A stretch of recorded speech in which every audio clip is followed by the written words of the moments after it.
नमस्ते बच्चों, कैसे हो सभी। आशा है सभी ठीक ठाक होंगे। तो बच्चों, लास्ट वीडियो में हमने रेजिस्टेंस और रजिस्टिविटी के बारे में डिस्कस किया था। तो आज हम रेजिस्टेंस को ही लेकर के आए हैं। एक छोटा सा टॉपिक है हमारे पास, ठीक है, कि हम किसी वायर को खींचें या कंप्रेस करें, स्ट्रेच और कंप्रेस करें, तो बेटा हमारे पास रेजिस्टेंस के ऊपर क्या इफेक्ट होता है और उसका शॉर्ट ट्रिक क्या है निकालने का। फॉर्मूले में कैसे डायरेक्टली यूज करें, उसका फॉर्मूला कैसे हम बनाएं और जिसको हम डायरेक्टली यूज करें क्वेश्चंस में, तो बेटा वो हम डिस्कस करेंगे। ठीक है, तो हेडिंग है हमारे पास resistance in terms of volume of a wire और conductor. Resistance in terms of volume of a wire और कंडक्टर। आपको पता है घर में हम जो इलेक्ट्रिसिटी हमारे घर में आती है तो हमने एक वायर लगा रखी होती है, कॉपर वायर्स, तभी तो इलेक्ट्रिसिटी हर जगह आती है। ठीक है, अब मैंने लास्ट वीडियो में यह भी बताया था कि रेजिस्टेंस और रेजिस्टिविटी के अपने अपने फायदे हैं। रेजिस्टिविटी जितनी ज्यादा होगी तो हमें उसका भी फायदा है, कम होगा उसका भी फायदा है। अब देखो, सबसे लोवेस्ट वेस्ट, मैं थोड़ी सी और बात कर लेता हूं।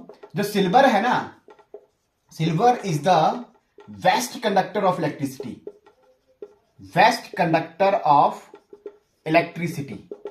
क्यों?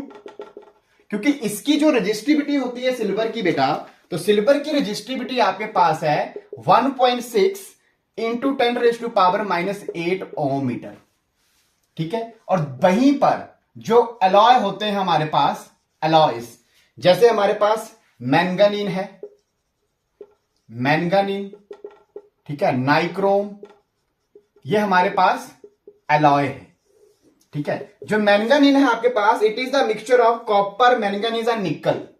कॉपर, मैंगनीज एंड निकल, ये इनका आपके पास कॉम्बिनेशन है मेटल्स का। और इसमें निकल है, ठीक है, क्रोमियम है, फिर हमारे पास आयरन है, ठीक है, और हमारे पास एक और है मैंगनीन।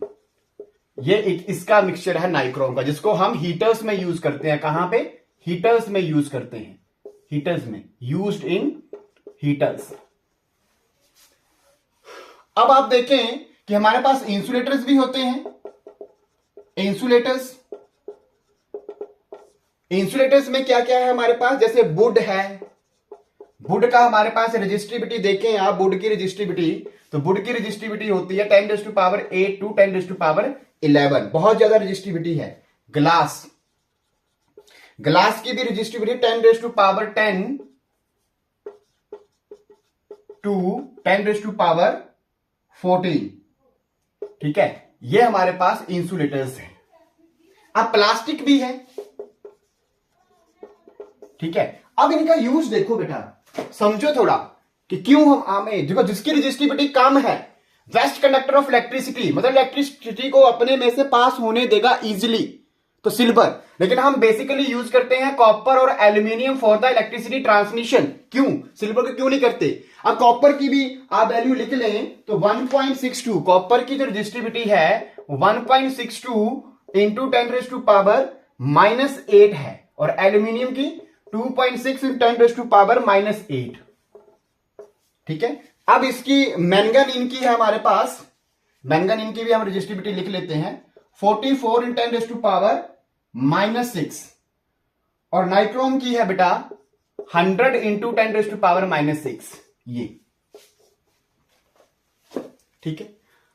हम सिल्वर इसलिए यूज नहीं करते, सिल्वर कॉस्टली है, ठीक है, तो बहुत ज्यादा कॉस्टली है, इसलिए हम सिल्वर का यूज नहीं करते। और कॉपर और एल्यूमिनियम का हम यूज करते हैं। क्यों? क्योंकि इसकी रेजिस्टिविटी कम होती है, सिल्वर के बाद इन्हीं की कम होती है। तो आप देखें जो वायर्स में करंट आ रहा है खंभों से, वहां पे एल्यूमिनियम वायर देखते हैं, और घरों में जो वायर लगी होती है वो कॉपर वायर होती है, आपके घरों में जो लगी होती है। ठीक है, अब उसका यूज है, क्यों? क्योंकि रेजिस्टिविटी कम है, करंट को इजिली पास करवाएगा, तो इसलिए ये बेस्ट कंडक्टर्स हैं। और अलॉयज हमने बनाए डिफरेंट डिफरेंट मेटल्स को कंबाइन करके, क्योंकि हमें हीटिंग इफेक्ट चाहिए था, रेजिस्टेंस ज्यादा चाहिए था, रेजिस्टिविटी ज्यादा करनी पड़ेगी रेजिस्टेंस ज्यादा लाने के लिए, तो हमने रेजिस्टिविटी बढ़ा दी। ठीक है, अलॉयज के केस में तो हम इसका बढ़िया यूज करते हैं, कहां हीटिंग इफेक्ट हमारे पास आता है। अब तीसरा है इंसुलेटर्स। अब जो वायर्स में करंट जा रहा है कॉपर में अपने घरों में, तो क्या वो उसको आप अपने हाथ में पकड़ लेते हैं ना, क्यों? क्योंकि उसके ऊपर इंसुलेशन लगी होती है, किसी के ऊपर रेड ब्लैक, किसी के ऊपर ग्रीन लगी होती है, उसके अंदर होती है कॉपर वायर, बाहर तो इंसुलेशन है। क्यों? क्योंकि वो इंसुलेटर है, उसकी रेजिस्टिविटी इतनी ज्यादा कि वो करंट को फ्लो नहीं करने देता, इसलिए हमें करंट नहीं लगता। तो this is the use of resistivity, ज्यादा होने का और रेजिस्टिविटी कम होने का क्या क्या यूज है। ठीक है बेटा, तो ये नोट कर लेंगे। आगे चलते हैं, हम टॉपिक की तरफ आते हैं। देखिए, हमारे पास एक वायर है। पहले मैं ठीक है, इस वायर को, यह हमारे पास वायर है जिसकी लेंथ है हमारे पास L। ठीक है, एरिया है, एरिया क्रॉस सेक्शन है A। ठीक है, इसकी रेजिस्टिविटी, इसका रेजिस्टेंस कितना है तो आप लिखिए। देखो, ये एक सेम मटेरियल मतलब कॉपर है, कॉपर मान लो। ठीक है, तो इसकी रेजिस्टिविटी आएगी रो L बाई A। रेजिस्टेंस आ गया, दिस इज इक्वेशन नंबर 1।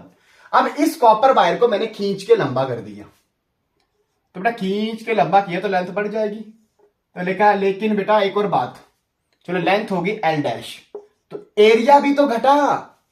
आप सोचो कि इसको वायर को जब आपने खींचा तो एरिया भी तो कम हुआ, तो एरिया क्या हो गया A डैश। ठीक है, तो है मटेरियल तो कॉपर ही है, मटेरियल क्या है, कॉपर ही है।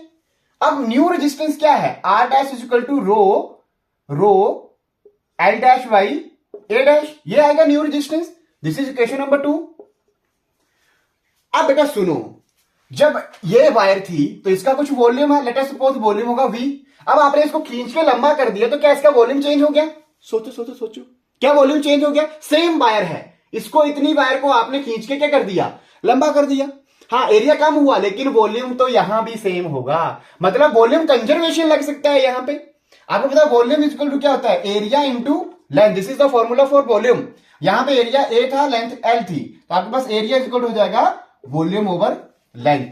और यहां पे क्या हो जाएगा बेटा, रो L डैश ओवर, पहले एरिया लिख लेते हैं, volume is equal to A dash into L dash. So A dash is equal to volume over L dash. अब यहां पे देखिए बेटा, इस A को यहां पुट कर दो ऊपर, R is equal to rho L by V over L। तो L ऊपर जाए तो L स्क्वायर हो जाएगा। ठीक है, एक ये क्वेश्चन बन गया आपके पास, इसको क्वेश्चन नंबर बोल दो, ये 1 थी, 2 थी, ये 3 बोल दो। ठीक है, इसको भी ऊपर पुट कर दो, R dash is equal to rho L dash, ठीक है, और V ओवर L डैश, तो L डैश ऊपर जाएगा तो L डैश स्क्वायर हो जाएगा। This is equation number 4। ठीक है, now according to volume conservation, volume conservation, volume conservation में क्या होगा बेटा, ये दोनों आपके पास वॉल्यूम अब ये ऐसे कर लो, वॉल्यूम कंजर्वेशन लिख करके ऐसे लिख लो कि divide equation 4, divide equation 4 by 3 से डिवाइड कर दो, तो R dash over R is equal to, बोलो, rho L dash square over area into ये आएगा आपके पास, सॉरी वॉल्यूम। ठीक है, ये आएगा वॉल्यूम ओवर रो L स्क्वायर। तो वॉल्यूम वॉल्यूम कैंसिल हो गया, रो कैंसिल हो गया, तो आपके पास क्या आया, L डैश ओवर L, और ये बन गया आपके पास स्क्वायर। तो R डैश ओवर R, बेटा ये फॉर्मूला अपने नोट्स में डालें। क्या फॉर्मूला है, R dash over R is equal to L dash over L का होल स्क्वायर। ये वेरी इंपॉर्टेंट, ये पूरा कुछ याद रखने की जरूरत नहीं है, ये याद रखो बस, ये क्वेश्चन हो गया। ठीक है, अब आपको मैं क्वेश्चन पूछता हूं, नोट कर लेंगे। ठीक है, अब क्वेश्चन पूछता हूं, क्वेश्चन आपका फॉर्मूला याद हो गया होगा। क्वेश्चन है, एक वायर है बेटा,